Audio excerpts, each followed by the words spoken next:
Hello BookTube, Sarah here, and welcome to my channel. Today I'm coming to you with my Harlequin anticipated reads for October of 2019. So I do these videos every month to share with you guys all of the fun books that are coming out for the Harlequin imprints in the next month, in this case in October. Because I want to highlight these because they do not really get talked about on BookTube very often, and I really like highlighting them because they are some of my favorite books to read. They are what were my catalyst into romance novels in the first place, and I still absolutely love them. I have an entire shelf pretty much devoted to my Harlequin collection that is constantly growing, thanks ever so much to used bookstores. So the other reason I do this is because I'm currently doing a 40 Years of Harlequin project, which is a personal project that I've been doing all year because I turned 40 back earlier this year, and I read a book. I read a book a week, published each year since 1979, so the year I was born. So starting in 79 up to 2018. And then now, because there are still 12 weeks left in the year, I'm picking a book a week, or a book a month for 2019 that has been published this year.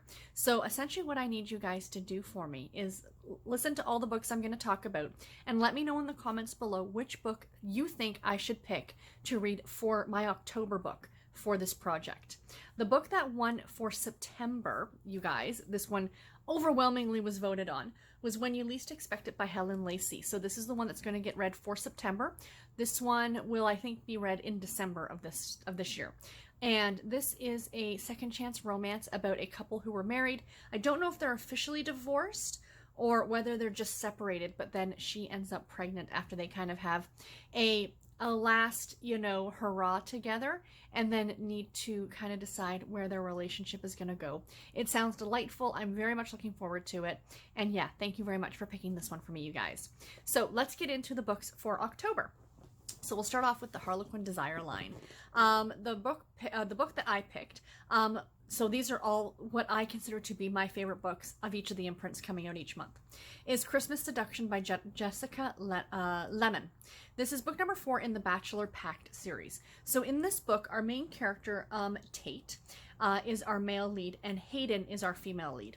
And Tate has just recently found out that the family that he thought was his family is not his family, and that he was actually adopted.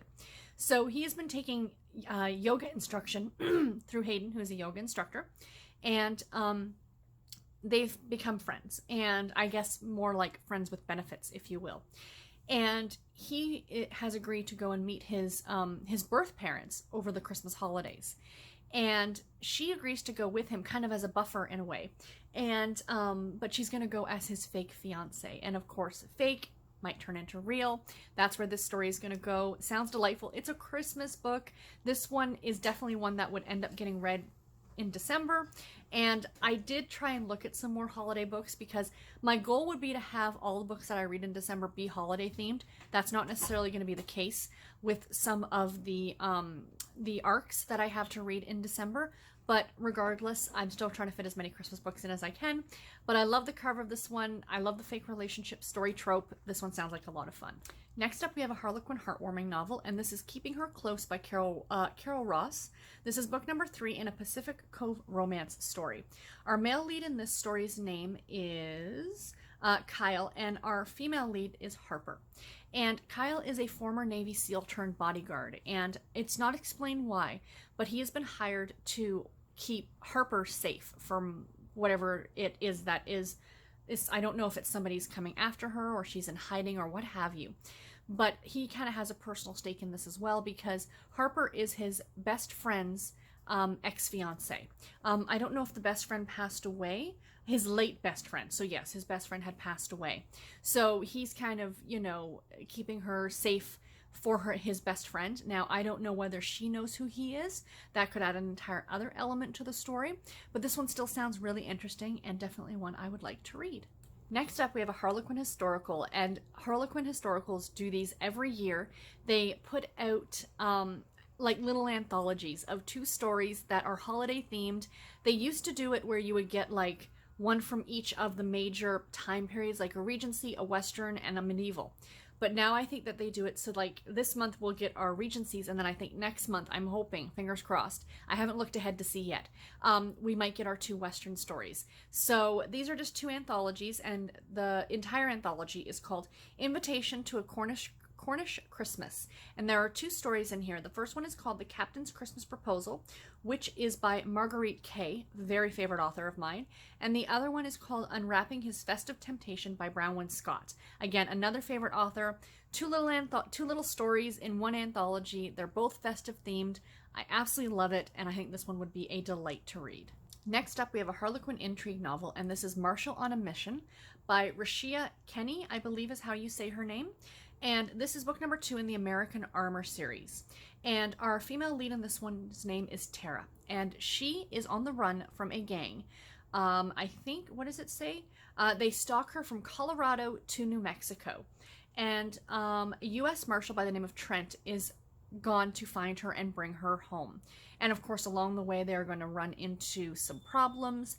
And probably this gang that they are running from. Sounds really interesting. I kind of like, in a way, it's like a road trip kind of story. I don't want to diminish the story by saying that, but I have to wonder if that's going to be part of it. Like, is he going to pick her up, and then on their travels back, is stuff going to happen and to ensue?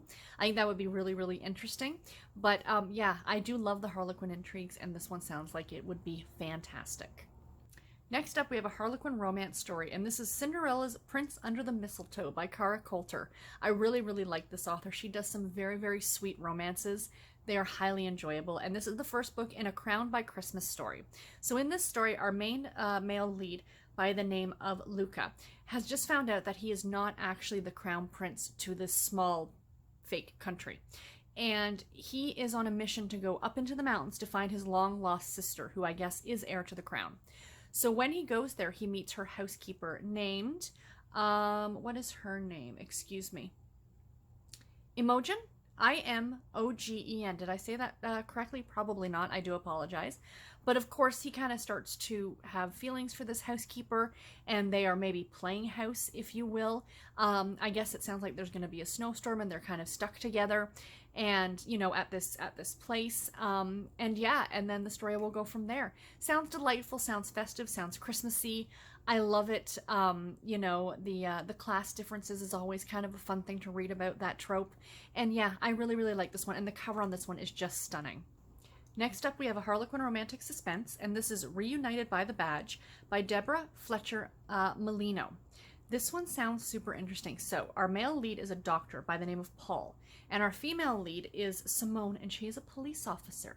So I like the fact that they made her the cop and him the doctor, because most stories, let's be honest, that role would be reversed, because the police officer would be the protector, and they would want that to be the male lead. But anyway, Paul has found out that his parents have been, what does it say? His parents' lives are being threatened. And there are some evil people who are tampering with medications.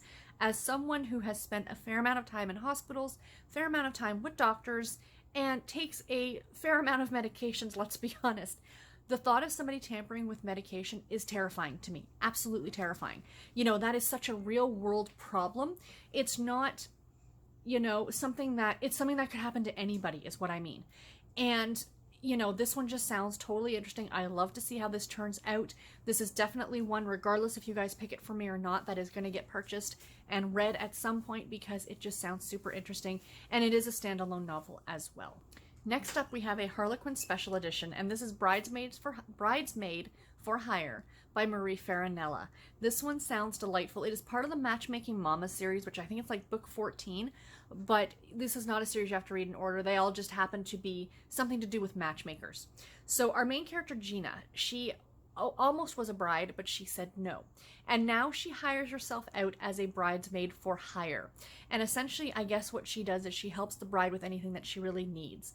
You know, somebody to help out, to do those bridesmaids maid of honor duties if maybe your actual maid of honor doesn't live in the same area and can't do all these things.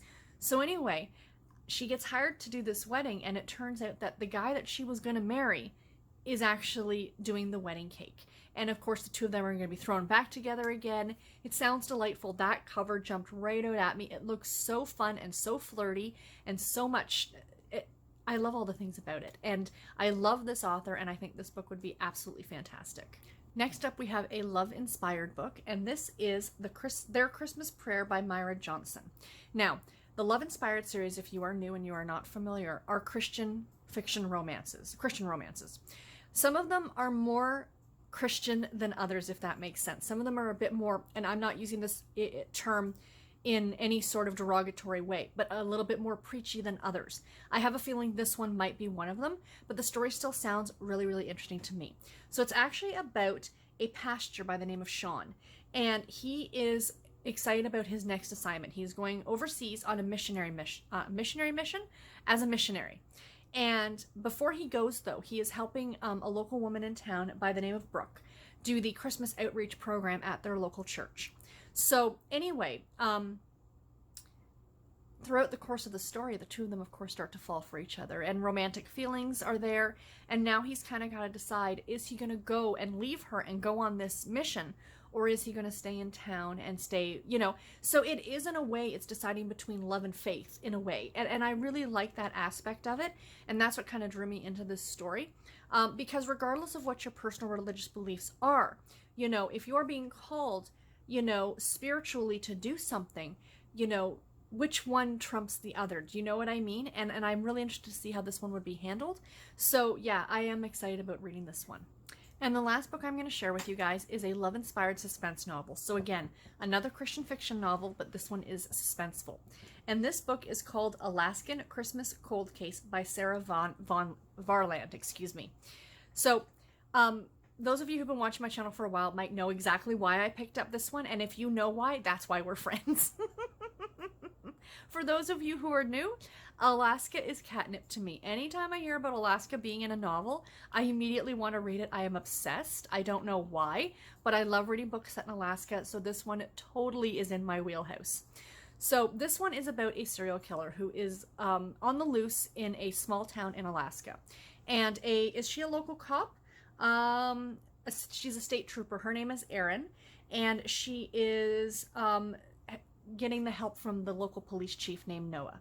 And the two of them are on the hunt to find the serial killer. The holidays are approaching, set in Alaska, Christmas, all the good things. This one sounds fantastic, and I cannot wait to read this one either. So anyway, guys, that is all that I have for this video. I do hope that you enjoyed it. Please let me know in the comments below which book should I pick to read for part of my 40 Years of Harlequin project. And yeah, which ones sound good to you as well? Like, are there any that are jumping out at you that you would like to read sooner rather than later? And until my next video, everybody, take care and happy reading. Thank you all so much for watching. Bye, guys.